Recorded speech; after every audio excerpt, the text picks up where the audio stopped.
अस्सलाम वालेकुम स्टूडेंट्स। आज हम क्लास 9 केमिस्ट्री का चैप्टर नंबर 1 और लेक्चर नंबर 13 पढ़ेंगे। लेक्चर नेम है जी एलिमेंट्स। एलिमेंट्स का पार्ट 1 हमने पढ़ लिया था। उसके अंदर हमने एलिमेंट्स का हिस्टोरिकल बैकग्राउंड भी देखा था कि शुरू के अंदर जो है वो कितने एलिमेंट्स डिस्कवर हुए थे और 19वीं सदी के एंड तक कितने एलिमेंट डिस्कवर हो चुके थे और आज तक जो है वो कितने एलिमेंट डिस्कवर हो चुके हैं। हमने उसके अंदर एलिमेंट्स का हिस्टोरिकल बैकग्राउंड भी देखा था पिछले लेक्चर के अंदर। उसके अंदर हमने एलिमेंट की मॉडर्न डेफिनेशन और उसकी प्रीवियस डेफिनेशन को भी डिस्कस किया था। अभी आज हम एलिमेंट्स का सेकंड पार्ट पढ़ेंगे। इसके अंदर हमने मुख्तलिफ एलिमेंट्स की परसेंटेज सबसे पहले देखनी है कि जो नेचुरल एलिमेंट्स होते हैं, जो कुदरती तौर पर जो एलिमेंट्स पाए जाते हैं, उनकी अर्थ क्रस्ट के ऊपर, ओशन समंदर के अंदर और एटमॉस्फेयर फ़िज़ा के अंदर मुख्तलिफ परसेंटेज होती है, वह मुख्तलिफ मिकदार में पाए जाते हैं। तो ये टेबल आज हम इसको देखेंगे, एलिमेंट्स की परसेंटेज देखेंगे। सबसे पहले नंबर पर देखते हैं crust of earth. Earth crust के ऊपर, कशर अर्ज के ऊपर, क्रस्ट का मतलब है स्टूडेंट सरफेस। अर्थ की सरफेस के ऊपर जो मुख्तलिफ नेचुरल एलिमेंट्स हैं उनकी परसेंटेज क्या है। ऑक्सीजन की परसेंटेज अर्थ क्रस्ट में 47% है। सिलिकॉन जो है वो 28% होता है और एलुमिनियम जो है वो 7.8% होता है।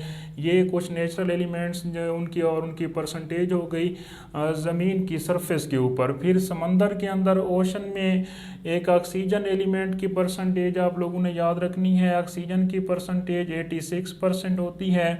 समंदर में हाइड्रोजन 11% होता है और क्लोरीन की परसेंटेज 1.8% होती है। फिर एटमॉस्फेयर के अंदर भी 3 एलिमेंट्स आपने याद रखने हैं। नाइट्रोजन की परसेंटेज 78% होती है, ऑक्सीजन 21% होता है और आर्गन 0.9% होता है।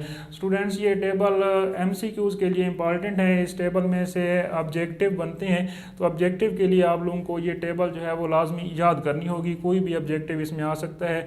मसलन समंदर के अंदर ऑक्सीजन की मिकदार बताएं, अर्थ क्रस्ट के ऊपर ऑक्सीजन की परसेंटेज बताएं। तो ये MCQs के लिए ये टेबल जो है वो एनुअल पेपर के हवाले से इम्पॉर्टेंट है।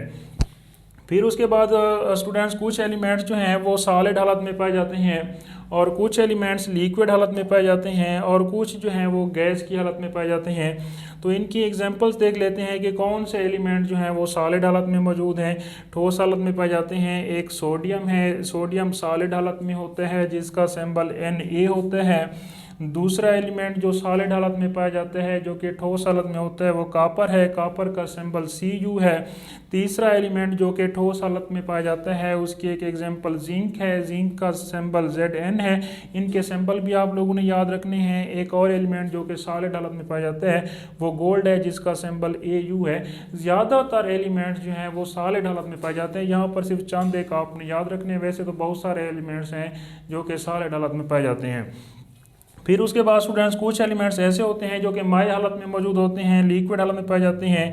उनमें एक मरकरी है जिसका सिंबल Hg है और दूसरा ब्रोमीन है जिसका सिंबल Br होता है। ये इसका स्टूडेंट्स शॉर्ट क्वेश्चन कई दफ़ा आ चुका है पेपर के अंदर कि उन दो एलिमेंट्स के नाम लिखें जो कि लिक्विड हालत में पाए जाते हैं, जो कि माय हालत में पाए जाते हैं। तो उनके लिए ये दो नाम आप लोगों ने शॉर्ट क्वेश्चन या MCQs के लिए लाजमी याद रखने हैं। यहाँ से शॉर्ट क्वेश्चन बनता है कि उन दो एलिमेंट्स के नाम लिखें जो कि लिक्विड हालत में होते हैं। तो एक नाम आपने मरकरी याद रखना है और दूसरा ब्रोमीन याद रखना है। फिर उसके बाद कुछ एलिमेंट जो हैं जो कि गैस की शक्ल में पाए जाते हैं वो कौन कौन से हैं जी। एक नाइट्रोजन है, ऑक्सीजन है, क्लोरीन है, हाइड्रोजन है। ये सारी गैसेज हैं, ये एलिमेंट्स हैं और गैस की शक्ल में पाए जाते हैं। उसके बाद आखिर में स्टूडेंट्स क्लासेस ऑफ एलिमेंट्स हैं। एलिमेंट्स की कुछ क्लासेस बनाई गई हैं।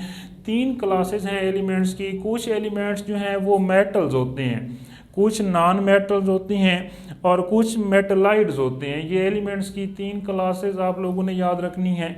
मेटल्स को क्या होते हैं, वो एलिमेंट्स जो कि इलेक्ट्रॉन को लूज करने का रुझान रखते हैं, जो कि इलेक्ट्रॉन को खारिज करते हैं, उन एलिमेंट्स को मेटल्स कहा जाता है। मेटल्स की एग्जांपल जैसे सोडियम है, मैग्नीशियम है, कैल्शियम है, आयरन है, ये सारे मेटल्स हैं और ये इलेक्ट्रॉन को लूज करते हैं। और एलिमेंट्स की दूसरी क्लास का नाम जी नॉन मेटल फिर नॉन मेटल कौन से होते हैं? वो एलिमेंट्स जो कि इलेक्ट्रॉन हासिल करते हैं, इलेक्ट्रॉन गेन करते हैं, उनको नॉन मेटल्स कहा जाता है। उसकी एग्जांपल जैसे क्लोरीन है, फ्लोरीन है, ये नॉन मेटल्स हैं। फिर तीसरी क्लास है जी मेटलाइड्स। ये मेटलाइड्स क्या होता है स्टूडेंट्स? ऐसे एलिमेंट्स जिनके अंदर मेटल और नॉन मेटल दोनों की खसूसियात मौजूद हों, यानी कि उनके अंदर मेटल की प्रॉपर्टी भी पाई जाए, नॉन मेटल की खसूसियात भी उनके अंदर पाई जाए, तो उनको मेटलाइड्स कहा जाता है। तो हम इनको ऐसे लिख सकते हैं, elements which have properties of both metals and non metals. ऐसे एलिमेंट्स जिनके अंदर मेटल्स और नॉन मेटल्स दोनों की खसूसियात मौजूद हों, वो मेटलाइड्स कहलाते हैं। उसकी एग्जांपल है बोरान और सिलिकॉन वगैरह। ये था स्टूडेंट्स एलिमेंट्स जो है, एलिमेंट्स का टॉपिक आज कंप्लीट हो गया है। एलिमेंट का सेकंड पार्ट था जी। ठीक है जी, अल्लाह हाफिज़।